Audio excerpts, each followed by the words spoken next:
হরে কৃষ্ণ। আজ আমরা কবিতার বই পুরাতন সারনা ওল্ড গোল থেকে আমরা আবৃত্তি করব। প্রথমে একটি করে কবিতা পাঠ করব, তারপরে তার সংক্ষিপ্ত ব্যাখ্যা করব। প্রথম এটা হলো ২৬ নম্বর কবিতা, অধর্মের দেশে। কবিতার নাম অধর্মের দেশে। কেউ কেউ বলে খালি পেটে ধর্ম হয় না, আবার কেউ কেউ বলেন অধর্মের দেশে সকলকেই খালি পেটে থাকতে হয়। চোর না শোনে ধর্মের কাহিনী, দুটো বেড়াল পিঠা চুরি করলো, ভাগাভাগি করতে গিয়ে ঝগড়া হলো। মহান দেশের মহান নেতা এক বানর ওই পথ দিয়েই যাচ্ছিল।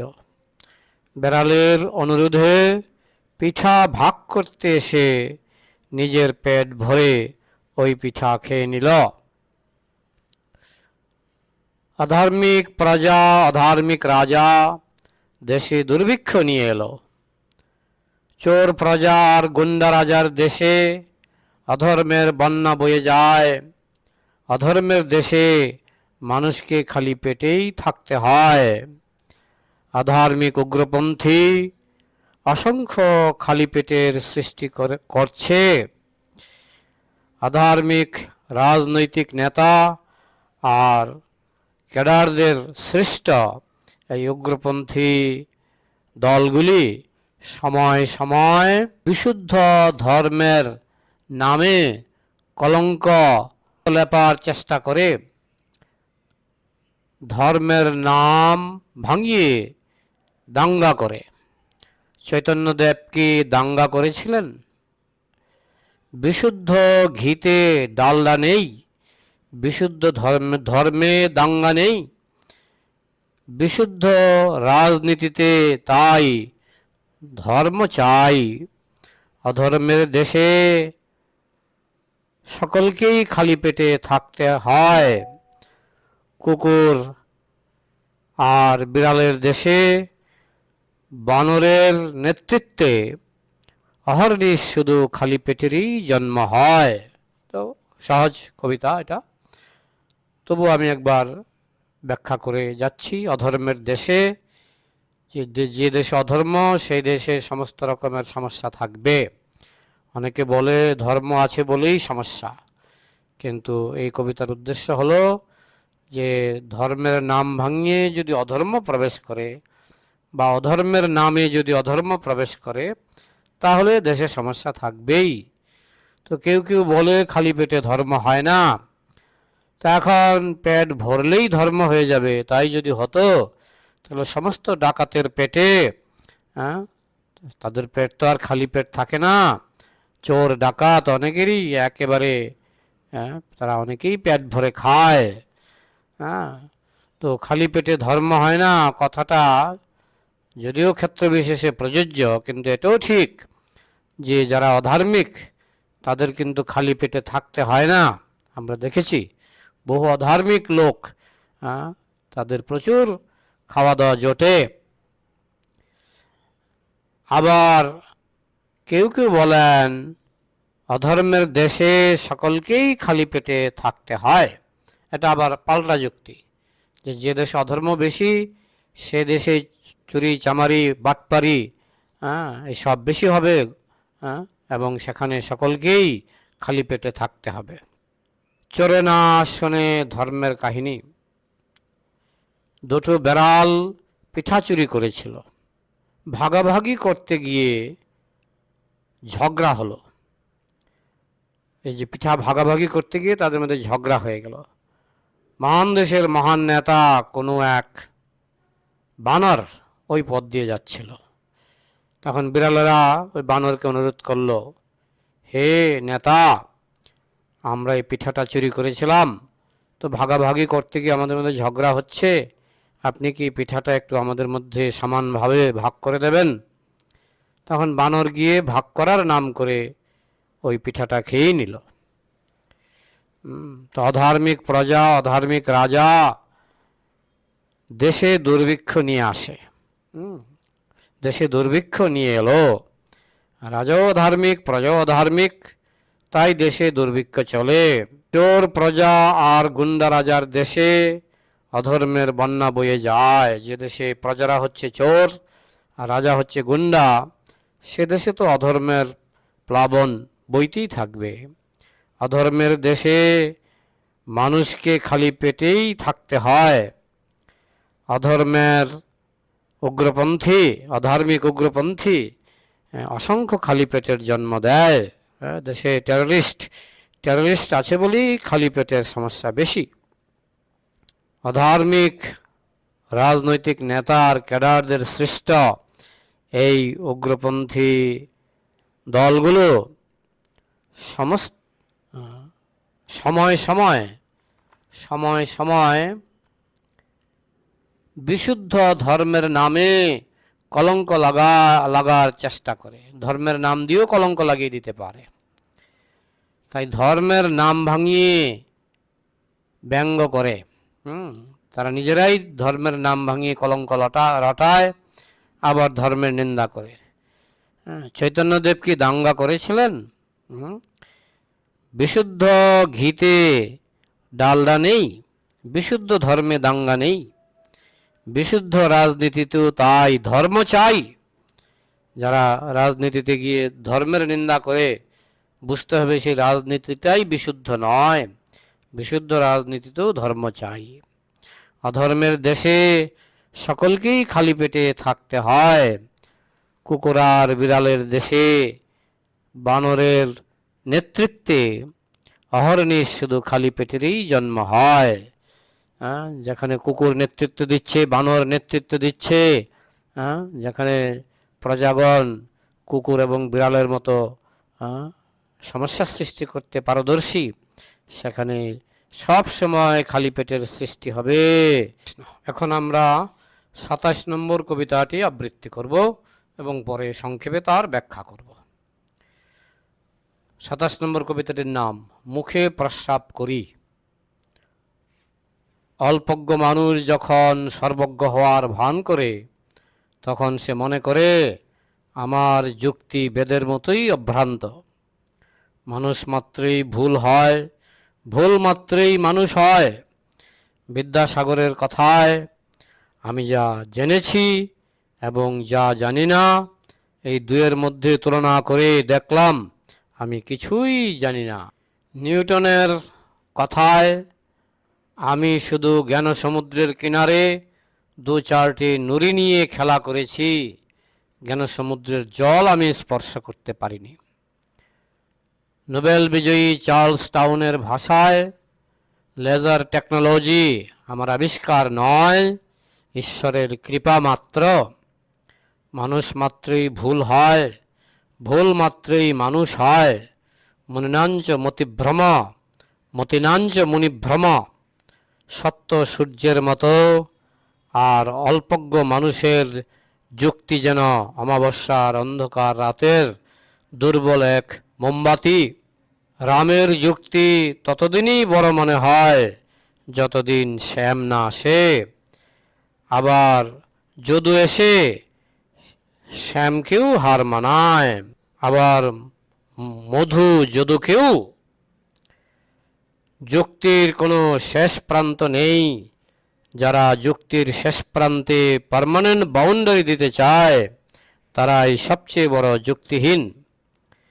যারা যুক্তির ওই নরবরে পার্মানেন্ট বাউন্ডারির উপর দাঁড়িয়ে সর্বজ্ঞ হওয়ার ভান করে একগুয়ে খচ্চরের মতো ঘোষণা করে ভগবান নেই, হাজার হাজার নোবেল পুরস্কার পেলেও আমি তাদের মুখে প্রস্রাব করি। তো সহজ বাংলা, তবু আমি একবার একটা ব্যাখ্যা করার চেষ্টা করব। মুখে প্রস্রাব করি যারা নাস্তিকতার প্রচার করছে, তারা এতই জঘন্য, এতই পাপী এবং এতই মিথ্যা প্রচার করছে যে তাদের মুখে শিলা প্রভুপাদ বলছিলেন আমি তাদের মুখে প্রস্রাব করি। অল্পজ্ঞ মানুষ যখন সর্বজ্ঞ হওয়ার ভান করে, সে নিজে কিছুই জানে না, সে সর্বজ্ঞ হওয়ার ভান করছে, হ্যাঁ, তখন সে মনে করে আমার যুক্তি বেদের মতোই অভ্রান্ত। সে বলে আমি যুক্তিবাদী, তাই আমি যা যুক্তি দিচ্ছি সেটা বেদের মতোই অভ্রান্ত। মানুষ মাত্রই ভুল হয়, ভুল মাত্রই মানুষ হয়। ভুল মাত্রই মানুষ হয় মানে এই কথাটাই অনেক সময় বলতে গিয়ে আমরা বলতে পারি ভুল মাত্রই মানুষ হয়, কিন্তু এখানেই আমি ভুল করে ফেললাম। হ্যাঁ, বিদ্যাসাগরের কথায় আমি যা জেনেছি এবং যা জানি না এই দুয়ের মধ্যে তুলনা করে দেখলাম আমি কিছুই জানি না। এটা বিদ্যাসাগরের উক্তি যে যা জানি এবং যা জানি না এই দুটো তুলনা করলে আমি বুঝতে পারি যে আমি কিছুই জানি না। আবার নিউটনেরও এরকম একটি কথা আছে, আমি শুধু জ্ঞান সমুদ্রের কিনারে দু চারটি নুড়ি নিয়ে খেলা করেছি, জ্ঞান সমুদ্রের জল আমি স্পর্শ করতে পারিনি। নোবেল বিজয়ী চার্লস টাউনের ভাষায়, এই নোবেল বিজয়ী চার্লস টাউনের সঙ্গে আমার সাক্ষাৎ হয়েছিল কলকাতা সায়েন্স সিটিতে আমাদের সম্মেলন হয়েছিল, সেখানে তিনি বক্তৃতা দিয়েছিলেন। সেই বক্তৃতার রেকর্ড এখনও পাওয়া যায়। তো তিনি সেখানে বলছিলেন যে লেজার টেকনোলজি আমার আবিষ্কার নয়, ঈশ্বরের কৃপা মাত্র। লেজার টেকনোলজির প্রধান আবিষ্কারক ছিলেন চার্লস টাউন নোবেল পুরস্কার পেয়েছিলেন। তিনি বলছেন যেটা আমার আবিষ্কার নয়, ঈশ্বরের কৃপাতেই আমি লেজার টেকনোলজি আবিষ্কার করতে পেরেছিলাম। মানুষ মাত্রই ভুল হয়, ভুল মাত্রই মানুষ হয়। মনিনাঞ্চ মতিভ্রম, মতিনাঞ্চ মুনিভ্রম। মতিনাঞ্চ মুনিভ্রম কথাটা ভুল, কিন্তু আমি এটা দেখাতে চাইছি যে আমরা এইসব মানুষ মাত্রই ভুল হয় না বলে অনেক সময় হয়তো বলে ফেললাম ভুল মাত্রই মানুষ হয়, মানে আমরা কিন্তু প্রতি পদক্ষেপে আমরা কিন্তু ভুল করি। সত্য হচ্ছে সূর্যের মতো খুব উজ্জ্বল, আর অল্পজ্ঞ মানুষের যুক্তি যেন অমাবস্যার অন্ধকার রাতের দুর্বল এক মোমবাতি। সত্য হচ্ছে সূর্যের মতো উজ্জ্বল, আর আমাদের যুক্তিগুলি হচ্ছে দুর্বল মোমবাতি। রামের যুক্তি ততদিনই বড় মনে হয় যতদিন শ্যাম না আসে। হ্যাঁ, আমার যেমন ফিলসফি, আমার অনার্স, মাস্টার ডিগ্রি, পিএইচডি সবই ফিলসফিতে।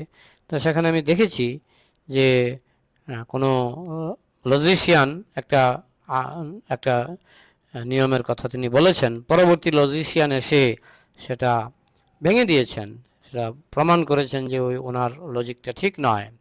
তো এইভাবে ওই মধুরপুরে যদু আসে, যদু এসে শামকেও হার মানায়, আবার মধু এসে যদুকেও হার মানায়।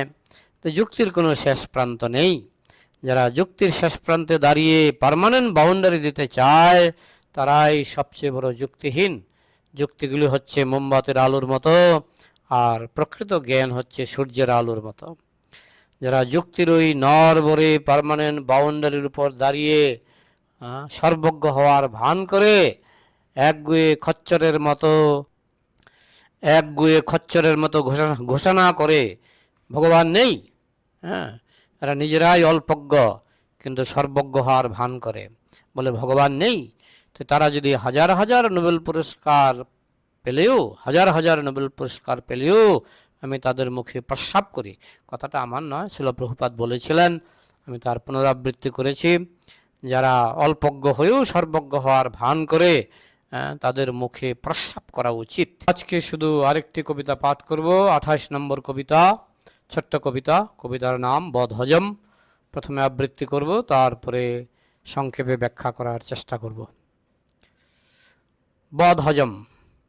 মোল্লার দৌড় মসজিদ পর্যন্ত, প্রবীর বাবুর দৌড় আগরতলা পর্যন্ত। যুক্তির দৌড় বড়ই অগভীর, কখনো তা অন্তহীন নয়। অল্পজ্ঞকে সর্বজ্ঞ বলে মনে করা যুক্তিহীন, মোমবাতিকে সূর্য বলে মনে করা যুক্তিহীন। অল্পজ্ঞ যুক্তিবাদীর সর্বজ্ঞ হওয়ার আবদার, অভ্রান্ত হওয়ার আবদার, মামার বাড়ির আবদার, যুক্তিহীন আবদার। যেমন রাজার কাছে রানী, তেমনি কানার কাছে কানী। যেমন দেবতার কাছে ঈশ্বরের বাণী, তেমনি গাধার কাছে প্রবীর বাবুর কণ্ঠধ্বনি। শ্রীকৃষ্ণের অমৃতময় যুক্তি সুচতুর অর্জুনের গ্রাহ্য, বিশ্বজয়ী ছিল প্রভুপাদের গ্রাহ্য, আর প্রবীর বাবুর যুক্তি গর্ধবের গ্রাহ্য। কুকুর মানুষের যুক্তি বোঝে না, কুকুর মানুষের যুক্তি বোঝে না, নরপশু গীতার যুক্তি বোঝে না। কুকুরের পেটে ঘি হজম হয় না, বিষটা হজম হয়। প্রবীর বাবুর পেটে গীতা হজম হয় না, জড়বাদ হজম হয়। কবিতাটা এখানে শেষ। তো আমি সংক্ষেপে তার ব্যাখ্যা করার চেষ্টা করব। কবিতাটির নাম হচ্ছে বদ হজম। গীতা ভাগবতের যুক্তি যারা হজম করতে পারে না, নাস্তিক, তাদের সেটা যুক্তির বদ হজম হয়ে যাচ্ছে। মোল্লার দৌড় মসজিদ পর্যন্ত, একজন মোল্লার জ্ঞান ভাণ্ডার ওই মসজিদ পর্যন্ত, তার বাইরে নয়। প্রবীর বাবু একজন নাস্তিক, বিখ্যাত বলবো না, কারণ আপনি যদি আমেরিকাতে গিয়েও শিল প্রভুপাদের নাম বলেন, রাশিয়াতে গিয়েও ইসকনের নাম বলেন, সবাই জানে, কিন্তু প্রবীর বাবুর নাম ওই পশ্চিমবঙ্গের কিছু লোক জানে। তো প্রবীর বাবুর দৌড় আগরতলা পর্যন্ত। তিনি তো আর বিশ্বজয় করেননি। যুক্তির দৌড় বড়ই অগভীর। তাদের যে যুক্তি, প্রবীর বাবুর যে যুক্তি, তিনি বলেন আমি যুক্তিবাদী, কিন্তু যুক্তি বড়ই অগভীর। তিনি মাঝখান থেকে বিচার শুরু করেন, তার গোড়া খুঁজে পান না। কখনো তা অন্তহীন নয়। প্রবীর বাবুর যুক্তি কখনো সীমাহীন নয়। অল্পজ্ঞকে সর্বজ্ঞ বলে মনে করা যুক্তিহীন। আমরা যে অল্পজ্ঞ প্রবীর বাবুকে সর্বজ্ঞ বলে ধরে নিই, এটা হচ্ছে সবচেয়ে বড় যুক্তিহীন। মোমবাতিকে সূর্য মনে করা যুক্তিহীন। আমি যদি মোমবাতিকে বলি মোমবাতি সূর্যের মতো পাওয়ারফুল, সূর্যের মতো শক্তিশালী, সুতরাং আমি যদি রাত্রিবেলায় মোমবাতি দিয়ে সূর্য খোঁজার চেষ্টা করি, সেটা যেমন সম্ভব নয়, তাই আমার যুক্তির মোমবাতি দিয়ে আমি কখনো ভগবানকে খুঁজে পাবো না। সূর্যের আলোতেই সূর্য বোঝা যায়, ভগবানের জ্ঞানের আলোতেই ভগবান বোঝা সম্ভব। অল্পজ্ঞ যুক্তিবাদীর সর্বজ্ঞ হওয়ার আবদার, অভ্রান্ত হওয়ার আবদার, মামার বাড়ির আবদার। যখন প্রবীর বাবুর মতো যুক্তিবাদীরা বলে যে আমরা সর্বজ্ঞ, সব জানতা, তো সে মোমবাতি হয়েও নিজেকে সূর্যের মতো উজ্জ্বল বলে মনে করছে। এটা মামার বাড়ির আবদার, যুক্তিহীন আবদার। যে বলে যুক্তির মাধ্যমে আমরা পরম সত্যকে বুঝে ফেলবো, সেটা আবদারটাই যুক্তিহীন। যেমন রাজার কাছে রানী, তেমনি কানার কাছে কানি। কানার কাছে কানার পত্নী, সে চোখে হয়তো নাও দেখতে পারে। আবার রাজার কাছে রানী অপূর্ব সুন্দরী। কানা যখন বিয়ে করবে সে হয়তো সেরকম সুন্দরী নাও পেতে পারে। যেমন দেবতার কাছে ঈশ্বরের বাণী, মানুষের মধ্যে যারা দেবতার মতো তারা গীতা ভাগবত পড়ে বুঝতে পারে, কিন্তু মানুষের মধ্যে যারা গাধার মতো তাদের কাছে প্রবীরের কণ্ঠধ্বনি খুব মিষ্টি মনে হয়। কৃষ্ণের অমৃতময় যুক্তি সুচতুর অর্জুনের গ্রাহ্য। কৃষ্ণের যে যুক্তিগুলি, এগুলি অত্যন্ত বুদ্ধিমান অর্জুনের মতো ব্যক্তিরা বুঝতে পারেন। বিশ্বজয়ী ছিল প্রভুপাদের গ্রাহ্য। ছিল প্রভুপাদের মতো ব্যক্তি যিনি বিশ্বজয় করেছেন, বিশ্বজয় করে ইস্কন প্রতিষ্ঠা করেছেন, তার কাছে কৃষ্ণের যুক্তিগুলি অমৃতময়। আর প্রবীর বাবুর যুক্তি গর্ধবের গ্রাহ্য। আর প্রবীর বাবু যেসব যুক্তি দেখাচ্ছেন, যুক্তির নামে কুযুক্তি, সেগুলি গর্ধবের গ্রাহ্য। কুকুর মানুষের যুক্তি বোঝে না, নরপশু গীতার যুক্তি বোঝে না। নরপশু মানুষ হয়ে যারা পশু, দেখতে মানুষের মতো আসলে পশু, তারা গীতার যুক্তি বোঝে না। কুকুরের পেটে ঘি হজম হয় না, বিষটা কিন্তু হজম হয়, পায়খানা হজম হয়। প্রবীর বাবুর পেটে গীতা হজম হয় না, জড়বাদ হজম হয়। প্রবীর বাবুর মতো নাস্তিকরা তারা গীতার সিদ্ধান্ত হজম করতে পারবে না, কিন্তু বিষ্ঠা মানে নাস্তিকতা, সেটা তারা খুব সহজেই হজম করতে পারে। হরে কৃষ্ণ। তো এখানে রাখছি আজকে।